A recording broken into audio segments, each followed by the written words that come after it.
Hey everyone, welcome back to the channel. Coming to you from the car today. I'm meeting someone for a walk, and while I wait, I thought it'd be a good opportunity to get on the camera and address a question that I often receive from viewers, and it is connected with jump rope mats. So this is something I've talked about in previous videos, but I want to add a little bit more detail, a little bit more depth, and I'm going to begin by making reference to a very skilled jump roper, Dave Hunt, who is the creator of cross rope jump ropes. But before doing that, I just want to say, if you've watched a few videos of mine, or if you have been following this channel for quite some time, you will notice that I don't jump rope on mats. But that is not to say that I haven't jumped rope on mats before, or that I wouldn't in the future. So I hope you stick with me here to the end. I'm going to cover a few different things connected with this idea of the surface that we jump rope on.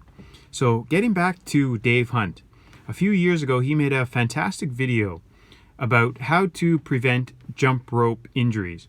And in this video, he is actually jumping rope on concrete. And the reason I say that is because if you watch my videos, you will notice that I tend to jump rope on concrete because it is widely available. So I often receive comments from people saying, how do I jump rope on concrete and not experience injury? And to that, I tend to reply that the most important thing for preventing injuries is jump rope technique. And Dave Hunt, he says the same thing in that video.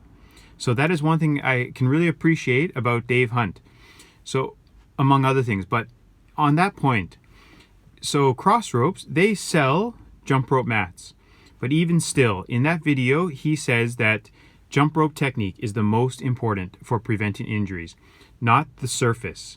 So I totally agree with that. So I receive questions from viewers saying what mat should they buy? They need to buy a jump rope mat to prevent injuries. And perhaps this message is being sold to them by companies who want to sell their mats. But as Dave Hunt there said in that video, a very skilled jump roper, he sells jump ropes and jump rope mats, but he also says that technique is the most important. So I've jumped rope on rubber mats before in boxing clubs, for example, and I've injured myself. Why? Because I was using poor technique repeatedly. I was jumping far too high off the ground and landing on the mat with force. Yet I could perform the same technique using good technique, perform the same move using good technique on concrete and experience no pain, no injuries. So a rubber mat, some of them are extremely thin, and manufacturers will put out this message that you can prevent injuries by jumping rope on mats. No, technique is most important. Where mats have a great benefit is preserving the life of a jump rope. So for example, if I wanted to protect my jump ropes, if I had a more expensive jump rope, I would certainly consider jumping rope on a mat. A lot of the jump ropes that I buy, they're not that expensive. And when I jump rope, as I talk about on this channel and you can see in my videos, I like to make use of space. So I don't stay in the same area. I like to move around while I jump rope. But that said, if I had a really expensive rope, I would certainly consider jumping rope on a mat to preserve that rope.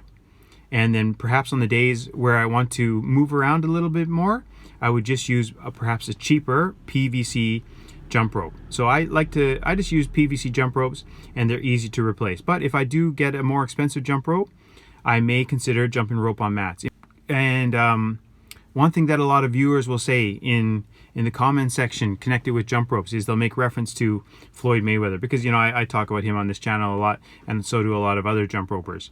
And they will say that if you watch Floyd Mayweather jump rope, he often jumps rope on rubber mats, which is true. In boxing clubs, they often have the interlocking rubber mats on floors. But if Floyd Mayweather was so concerned about getting injured jumping rope, why does he run on concrete? So Floyd Mayweather is known for running around the streets of Las Vegas on concrete. In boxing clubs, they might use rubber mats to prevent injuries. There are also weights for lifting, and people maybe drop these on the floor. And the rubber mats are used for also kind of for soundproofing, protecting jump ropes, preventing damage from weights hitting the floor. So just to point out, just to say that Floyd is jumping on rubber mats because he wants to prevent jump rope injuries, I don't think that's quite correct, and I don't think that's a good selling point if you're trying to sell a jump rope mat, to say that, okay, here's Floyd, he's jumping rope on mats, he's doing that. Why is he doing that? To prevent injuries? No, there's other reasons for mats in boxing clubs. And getting back to that point, he runs on concrete. A lot of boxers, they run on concrete. Hey again, everyone, I'm at home now. I had to cut the previous recording a little bit short because my friend arrived, but I did want to add a few more things. So earlier in the video, I made reference to Floyd Mayweather running on concrete. And interestingly enough, quite recently, I read a great article written by a doctor who is also an Ironman coach and former Ironman athlete. And in that article, he references research and puts forth some hypotheses that running on concrete may not result in as many injuries as we had previously thought. So there's this idea that the surface that we run on is connected, say, for example, with jumping rope. The surface that we run on can promote or is more likely to cause certain injuries. We have this idea, or we've been led to believe, that running on concrete results in more injuries than running on a softer surface, like rubber or grass or a running track or a treadmill. But he mentions research suggesting that maybe this belief is not necessarily correct, and that running on softer surfaces could in fact result in certain injuries, whereas running on harder surfaces could perhaps prevent certain injuries. So the idea is that if we run on a softer surface, we may use our body mechanics, and position our bodies in different ways that we would if we were running on harder surfaces, and doing so could result in certain injuries. So that's quite interesting, and who knows, maybe something could be similar regarding jumping rope.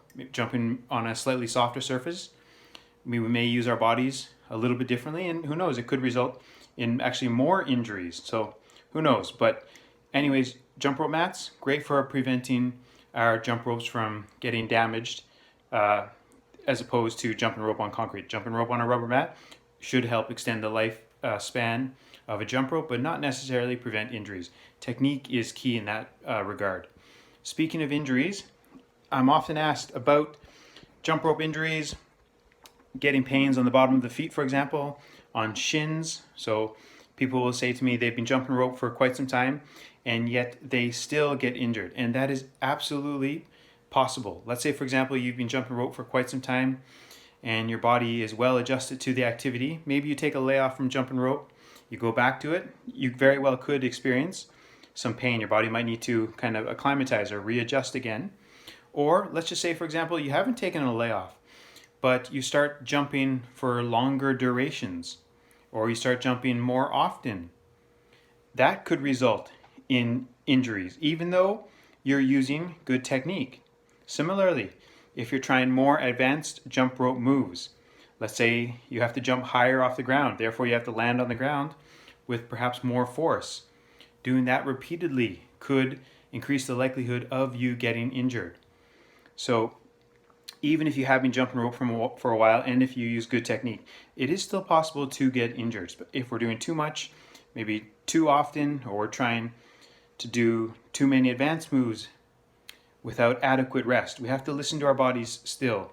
If our bodies say, it's giving you signs that you're starting to experience a little bit of pain, maybe you have to back off the day and come back another day. Just listen to your body, use good technique, and